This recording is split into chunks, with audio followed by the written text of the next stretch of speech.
জায়গায় আমি 20 কোটি 1 লক্ষ বলে ফেলেছিলাম, কারণ ওই যে এত আমার মানে আবেগ তাকে কন্ট্রোল করতে পারিনি। একদম বলছে মানে বিশেষ করে রোস্ট করছে আমার বন্ধু বান্ধব আরো যারা আছে, কিন্তু রোস্ট করলে কোনো যায় আসে না। তিনি তার যে সব লোকজন ছিল তাদের তো কুইন্টাল কুইন্টাল জল বেরোতো, আর আমার একটা যদি বেরোয় আপত্তি কিছু নেই। তো হিন্দু রাষ্ট্র হবে, 50 বছর রাজত্ব করবে। যারা বলছে এই 50 বছর কি সরকার বাঁচবে, আমাকে মজার ছলে ভাইরাল দিদিকে বলছে কমেন্টে যে দিদি এত চিৎকার করার দরকার নেই, আমি 3000 টাকা পাঠিয়ে দিচ্ছি। একদম একদম তাদের উদ্দেশ্যে বলবো, দিদির সঙ্গে কথা বলবো। দিদি রাগ কমলো? আপাতত মানে ওনারা এখন পোর্টালে কাজগুলো শুরু করেছে, ঠিক আছে। দিদির টাকা ঢুকেছে অন্নপূর্ণার ভেতরে? দিদির টাকা কি ঢুকেছে? দিদির টাকা এখন বলতে পারছি না, কারণ বলছে তো চেক করতে হবে। কারণ থেকে বেছে বেছে যারা মানে তৃণমূলের কার্যালয়ে যারা থাকে মানে কাজ করে, তাদের বাড়ির যে মেম্বার আছে তাদের অ্যাকাউন্টে টাকাগুলো ঢুকে গেছে। এটা কিভাবে সম্ভব? দেখবেন যখন আমরা একটা সিনেমা দেখতে যাই, ঠিক আছে, আমরা কি করি, সিনেমাটা শেষ পর্যন্ত দেখি তো মানে মরবো তবু মচকাবো না, এরকম একটা কি একটা ডায়লগ আছে। যাই হোক আমি জানি না। ছবি তুলছে সবাই? না না একদমই না, কারণ আমি ওটা হতেও চাই না। কারণ তা যদি ঘুরিয়ে আসতো, যদি ওরা আসতো, এই প্রতিটা বাড়ির মা বোন কি আজ জীবিত থাকতো বলুন তো? আমরা যে হিন্দুত্ব নিয়ে লড়াই করছি তার একমাত্র জোর ওনার আলোচনা বলুন, ব্লক বলুন, এমনকি গ্রাম পঞ্চায়েত বলুন, সব জায়গাতে একই জিনিস চলছে। যেখানে যাবেন সেখানে এই রাজত্ব। খালি এই যাচ্ছেন নিজেরাই আসছেন, মানে মামার বাড়ির মতো হয়ে যাচ্ছে না। যখন খুশি গেলাম, যখন খুশি এলাম। যে অভিভাবকরা আছে তাদের হাতে দায়িত্বভার তুলে দিয়ে বিদায় নিন, বিদায় নিন আপনারা। হ্যাঁ, এরকম দিদি দরকার, অবশ্যই দরকার। টাকা অ্যাকাউন্টে ঢুকেনি, তার জেরেই কার্যত লেগে লাল হয়ে গেছিল ভাইরাল দিদি। আমরা এই মুহূর্তে রয়েছি সেই ভাইরাল দিদির সঙ্গেই, এবং রীতিমতো বীরভূমের তৃণমূল পরিচালিত বোলপুর পৌরসভাকে কার্যত একাই তিনি তুলোধনা করেছিলেন। ভাইরাল দিদির সঙ্গে কথা বলবো। দিদি রাগ কমলো? আপাতত মানে ওনারা এখন পোর্টালে কাজগুলো শুরু করেছে, ঠিক আছে। এবার নেক্সট যেই ডেটে আমাদের সরকার আবার টাকা ছাড়বে, যদি যারা অফলাইনে করেছিল, কারণ পৌরসভায় তো পুরোটাই ওরা কোনো কাজ করেনি, বেছে বেছে যেই তৃণমূলের যেগুলো ছিল তাদের বাড়ির যে মানে ওয়াইফরা ছিল তাদের করা হয়েছে। বাকি সব একদম আমরা গিয়ে দেখলাম একদম বান্ডিল বেঁধে ওই সেই অবস্থাতেই রাখা আছে, যার কারণে আমরা ক্ষিপ্ত হয়ে গেছিলাম সেদিন। মানে তার জন্য আমার বিশেষ করে রাগ, কারণ ধরুন আমাদের যেসব মানে আমাদের যারা খেটে খায়, মানে সোজা কথায় বলতে হয় প্রতিটা বাড়িতে কাজ করে খায়, তারা অফলাইনে করেছে। তাদের কাছে 100 টাকা 200 টাকা যে যেমন অনলাইন পারে করেছে, ওদের কাছে 100-200 টাকাটাই বিরাট। সেই জন্য ওরা কিন্তু অফলাইনে দিয়েছিল জমাটা, আমাদের হাত ধরেই দিয়েছিল। আমরা অফলাইনে সবাই জমা করেছি, কিন্তু ওনারাই পায়নি বিশেষ করে। আর যারা অনেকে বলছে যে দিদি আমিও তো অনলাইন করেছি, আমি কেন পেলাম না, তাদের ব্যাপারটা আমি বলবো। কারণ যা কিছু হচ্ছে ধরুন ব্লক থেকে হচ্ছে, পৌরসভা থেকে হচ্ছে, এমন গ্রাম এলাকায় পঞ্চায়েত থেকে হচ্ছে। তাহলে এই তিনটি কিন্তু কার দখলে আছে আমরা সবাই জানি। তাহলে এদেরকে এই যে দূষণ মুক্ত পরিবেশ করতে গেলে আমাদের সরকার কি চায়? স্বচ্ছ ভারত। তা স্বচ্ছ ভারতটা হবে কি করে? আপনারা দেখবেন আমাদের প্রধানমন্ত্রী আজ পর্যন্ত কিন্তু কারো গায়ে হাত তোলেনি, ঠিক আছে। হ্যাঁ, একটু আধটু যেখানে হচ্ছে ডিম থেরাপি বলবেন, কিন্তু সেটাও কিন্তু আমাদের সরকারের মানে বলেনি, সেটা আমাদের কর্মীরা যারা নিজেদের মতো করে করছে, ঠিক আছে।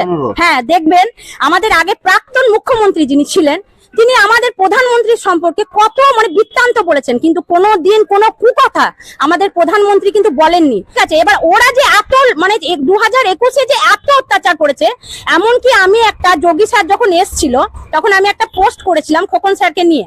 তা আমাকে মোটামুটি ওপর থেকে মানে যারা ছিল তারা একটু আধটু বলে রেখেছিল। তা আজ যদি এই ফলটা যদি ঘুরিয়ে আসতো, যদি ওরা আসতো, এই প্রতিটা বাড়ির মা বোন কি আজ জীবিত থাকতো বলুন তো? আজ তো আমাদের সরকার সেভাবে কিছুই করেনি, ঠিক আছে। হ্যাঁ, এবার যারা বলছে যে এই আপনাদের সরকার কি করছে কি করলো, হ্যাঁ অনলাইনে যারা করছেন দেখুন, এটা তো পোর্টালের, আর সব সময় তো অনলাইন মানে ইয়ে থাকে, মানে কি বলবো, মানে সার্ভে ডিস্টার্ব থাকে, যার কারণে ধরুন হয় না। এবার যাদের হয়ে যাচ্ছে তাদের ভালো, আর যাদের হচ্ছে না কিছু কিছু ক্ষেত্রে বলবো অনেকে ভুল ভাল মানে তথ্য দিচ্ছে। অনেকে ধরুন চাকরি করে, হ্যাঁ, কিন্তু বলছে চাকরি করি না। অনেকের গাড়ি বাড়ি আছে, বলছে করি না, এইভাবে দিয়ে দিচ্ছে, ওই জন্য তারা পাচ্ছে।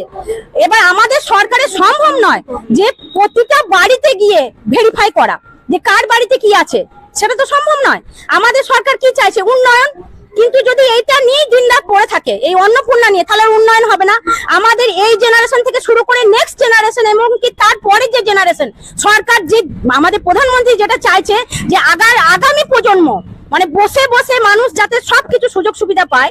আমাকে অনেকে মানে বলেছেন যে চাকরি দেবে বলেছে, চাকরি কই এই কই। আমি বলবো সবে তো 3 মাস আমাদের সরকার এসেছে, ঠিক আছে, আমাদের সরকারকে সময় দেওয়া হোক। দেখবেন যখন আমরা একটা সিনেমা দেখতে যাই, ঠিক আছে, আমরা কি করি, সিনেমাটা শেষ পর্যন্ত দেখি তো আমরা কি উঠে চলে যাই? শেষ পর্যন্ত দেখি তারপর উঠি। তা আমাদের সরকার এসেছে কবে? সবে 3 মাস প্লাস হলো। মোটামুটি আমাদের সরকারকে 2 বছর যদি আপনারা টাইম দেন এবং সহ্য করেন, আমাদের সরকার এতটাই উন্নতি আনবে। যেদিন আমাদের এগেনস্টে যে তৃণমূল কর্মীরা বলছে, তারাই আমাদের পিছনে এসে দাঁড়িয়ে বলবে যে হ্যাঁ এই হিন্দু, আর সত্যি করে আমি যেটা বলেছি, হিন্দু রাষ্ট্র তো হবেই। আজ না হলেও 2 বছর পরও হবে, 2 বছর পর না হলে 5 বছর পরও হবে, কিন্তু হিন্দু রাষ্ট্র হবে। 50 বছর রাজত্ব করবে। যারা বলছে এই 50 বছর কি সরকার বাঁচবে, আমাকে অনেকে বলছে হ্যাঁ আপনাদের সরকার ততদিন বেঁচে থাকবে। আরে বেঁচে না থাকুক, ধাপ বাই ধাপ। আজকে Shyamaprasad sir, doctor Shyamaprasad sir কি আজকে আছেন? জীবিত নেই, কিন্তু তার যে আদর্শ সেই মেনে আমরা চলছি। উনি হচ্ছেন আমাদের মানে একটা কাটা শিরা বলতে পারেন। সেই শিরা মানে আজ আমাদের দগদগে আছে। তাকে কোনোদিন মানে ভাইরাল হতে দেয়নি, মানে কোনোদিন ভাইরাল মানে কি ভাইরাল বলছি, মানে কোনোদিন প্রকাশ্যে আসতে দেয়নি। তার যে লড়াই আজকে প্রত্যেক মানুষের উচিত, বিশেষ করে আমাদের এই বাংলার মাটিতে দাঁড়িয়ে আমরা যে হিন্দুত্ব নিয়ে লড়াই করছি, তার একমাত্র জোর ওনার। আজ যে আপনারা যে পার্টি করেন, কিন্তু সবার প্রথমে মনে রাখুন এই বাংলার মাটিতে দাঁড়িয়ে আছেন কার জন্য? ওই শ্যামাপ্রসাদ মুখার্জির জন্য।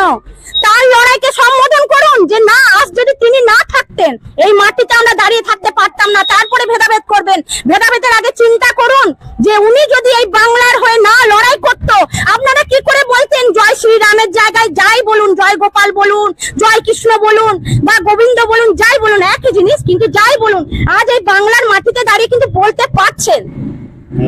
সেই জন্য বলবো আমাদের সরকারকে সুযোগ দিন, সময় দিন। হ্যাঁ সবাই যে এত তাড়াহুড়ো করছেন, হ্যাঁ এই টাকাটা অনেকটা টাকা, আপনারা সময় দিন। হ্যাঁ সবাই পাবেন বলতে যারা পাওয়ার যোগ্য তারাই পাবেন। বিশেষ করে বলবো যারা দিন এনে মানে খেটে খায় তারাই পাবে, ঠিক আছে। আর কারো মানে কেউ যদি ভুলভাল তথ্য দিয়ে সরকারের কাছে নেবার চেষ্টা করে, সেটা কিন্তু রিজেক্ট দেখাবে। আর আর একটা প্রশ্ন, আপনি সেদিন অভিযোগ করছেন যে একদম অবশ্যই, কারণ ওখান থেকে বেছে বেছে যারা মানে তৃণমূলের কার্যালয়ে যারা থাকে মানে কাজ করে, তাদের বাড়ির যে মেম্বার আছে তাদের অ্যাকাউন্টে টাকাগুলো ঢুকে গেছে। এটা কিভাবে সম্ভব? সম্ভব বলতে আপনারা নিশ্চয়ই বুঝতে পারছেন, ওটা ধরুন আধার কার্ড দিয়ে লিংক করেছে, নাম দিয়ে কিছু কিছু তুলে দিয়েছে, ঠিক আছে। এখন যেগুলো হচ্ছে সবই হয় আধার কার্ড দিয়ে, একদম পোর্টালে নাম তুলে দিচ্ছে, কোনো কিছু করতেই হচ্ছে না। মানে ওদের তো আইনটা ভালোভাবে জানা আছে, মানে বলছেন ওদের কাগজগুলো আগে মানে যত আইন তত ফাঁক আমরা শুনেছি। আর এই সরকার যে কিভাবে আইনটাকে ফাঁক করে দিয়েছে আমরা তো জানি, ওই জন্য ওদের কাছে কোনো কিছুই অসম্ভব নয়। তাই আমরা চাইছি আমাদের সরকারকে নিয়ে যে এত দুর্নাম চলছে, আপনারা এবার সরে যান, আমাদেরকে আমাদের জায়গাটা দিন। আমাদের যে অভিভাবক আছে, ওপর তলা যারা মেম্বার আছে তাদেরকে দিন, তারা যেন সুন্দরভাবে আমাদের সরকারকে এগিয়ে নিয়ে যেতে পারে। সরকারের যে নামে যে দুর্নামটা চলছে, আমাদের অভিভাবকরা যেন সেই দুর্নামটা ঘোচাতে পারে, এইটুকুই আমি বলতে চাই। একদম মানে কি বলুন তো, বিজেপি কে বদনাম করার জন্য। কারণ ধরুন যারা 4 তারিখে করেছে, অফলাইনে জমা দিয়েছে, তাদের ঢুকলো না, অথচ যারা 6 তারিখে করেছে, 7 তারিখে করেছে, তাদের ঢুকে গেল। কিভাবে সম্ভব? 15 তারিখে করেছে তারাও পেয়ে গেছে। আর দেখবেন যা রটে তা তো কিছু বটে, তাহলে এত কিছু যখন রটেছে তাহলে নিশ্চয়ই কিছু বটে। তাই বলছে আপনারা তো এতদিন কারা করলো এটা? এটা একদম তৃণমূল। আমাদের পৌরসভা এখন হাতে আসেনি, পৌরসভা বলুন, ব্লক বলুন, এমনকি গ্রাম পঞ্চায়েত বলুন, সব জায়গাতে একই জিনিস চলছে। যেখানে যাবেন সেখানে এই রাজত্ব। তাহলে এই রাজত্ব থেকে মুক্ত পেতে গেলে ওদেরকে একদম আমাদের যেমন স্বচ্ছ ভারত অভিযান, সেরকম একদম স্বচ্ছ করে দিতে হবে। এই দিদির এত ভয়ঙ্কর রাগের কারণ এটাই? হ্যাঁ রাগের কারণ একমাত্র যারা দিন এনে খেটে খায়, গরিব মানুষ বলতে পারেন, তারা কেউ পায়নি, ঠিক আছে। আমার বাড়িতে যারা অনেকে থাকে, কাজকর্ম করে, এসে বলছে যে এরকম পায়নি, এই জন্য আমার এই রূপটা দেখে। ভাইরাল দিদি শুধু নিজের জন্য একা নয়, সবার জন্য ভাবছে। একদম সবার জন্য, মানে ঈশ্বরের আশীর্বাদে আমি নিজের কথা ভাবি না, আমি সবার জন্য ভাবি, ঠিক আছে। দিদির টাকা ঢুকেছে অন্নপূর্ণার ভেতরে? দিদির টাকা কি ঢুকেছে? দিদির টাকা এখন বলতে পারছি না, কারণ বলছে তো চেক করতে হবে, কারণ বলছে যে সব চলছে প্রসেসিং, দেখা যাক। আচ্ছা, আর একটা জিনিস, আপনি একটা সংখ্যা কথা বলেছিলেন, সেটা নিয়ে ফেসবুকে হ্যাঁ এইটা ওইটা মানে 1,20,00,000 জায়গায় আমি 20 কোটি 1 লক্ষ বলে ফেলেছিলাম, কারণ ওই যে এত আমার মানে আবেগটাকে কন্ট্রোল করতে পারিনি। মানে এত মানুষ, সবারই খালি ক্ষোভ।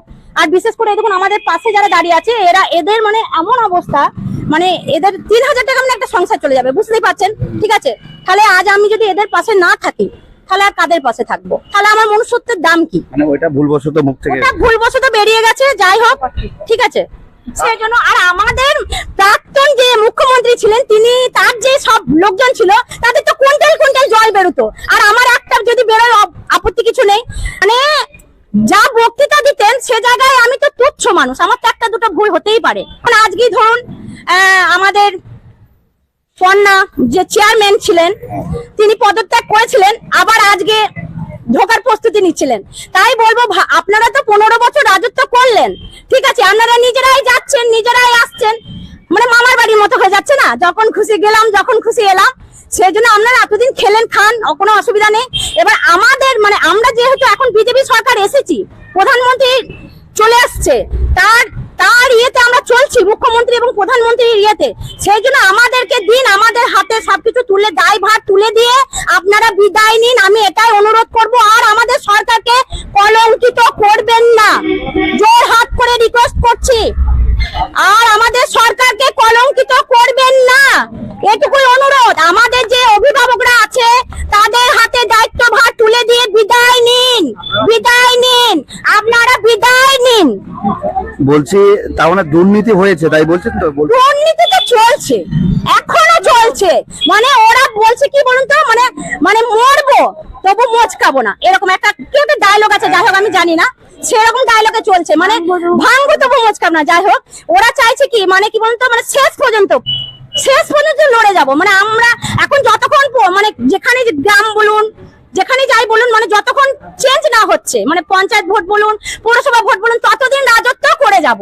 আর মূল বক্তব্য। দু একজন এখনো মজার ছলে ভাইরাল দিদিকে বলছে কমেন্টে যে, দিদি এত চিৎকার করার দরকার নেই, আমি 3,000 টাকা পাঠিয়ে দিচ্ছি। একদম একদম, তাদের উদ্দেশ্যে বলবো, ও যদি পাঠাতে চান অবশ্যই পাঠাবেন, এই দাদার অ্যাকাউন্টে পাঠিয়ে দেবেন।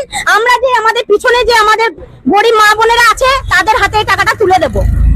দিদি, আশেপাশে মানুষজন বলছে যে টিভিতে দেখলাম, টিভিতে পুরো একদম একদম বলছে, মানে বিশেষ করে রোস্ট করছে আমার বন্ধু বান্ধব আরো যারা আছে, কিন্তু রোস্ট করলে কোনো যায় আসে না।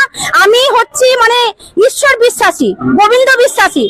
আর আমার মানে একটা আমি জানি, আমাদের গ্রাম এলাকায় একটা কথা আছে যে রাকে হরি তা মারে কে। ঠিক আছে, বলতে চাইছি যে রাকে হরি তা মারে কে। তোরা ভালো, মানে আপনারা ভালোভাবে গেলে খুবই ভালো, আপনাদেরকে একদম কি বলবো, সসম্মানে, মানে আমি দিদির সঙ্গে ছবি তুলছে সবাই এখন? না না, একদমই না, কারণ আমি ওটা হতেও চাই না। কারণ আমাদের যারা অভিভাবক আছে, ভাই যারা আছে, মানে আমাদের সব যারা আছে, তারা আমাকে মানে এই সুযোগটা দিয়েছে, তার জন্য তাদের কাছে মানে ছোটদের কাছে আমার মানে ভালোবাসা, আর বড়দের কাছে আমার প্রণাম। একদমই, শুধুমাত্র ভাইরাল দিদি নয়, প্রতিবাদীও দিদি। তিনি শুধু নিজের জন্য ভাবছেন না, এই সমস্ত মানুষ যারা রয়েছে তাদের জন্যই ভাইরাল দিদি কিন্তু ভাবছে।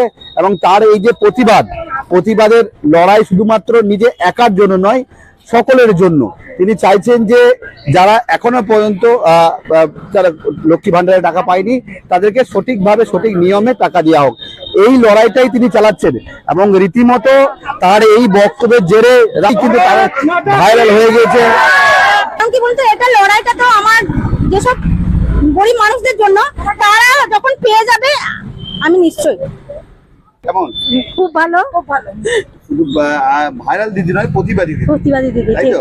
একদম ঠিক। আপনাদের জন্য লড়াই করতে হবে। হ্যাঁ, লড়াই করছে, আমরাও লড়ছি। আমরা কি বলবেন, এরকম দিদি তো দরকার একটা করে, হ্যাঁ, তাই তো? এরকম দিদি দরকার, অবশ্যই দরকার, এরকম দরকার। শুধু এক নয়, অনেকগুলো দিদি রয়েছে, সকলেই কিন্তু প্রতিবাদী এবং ভাইরাল একদম।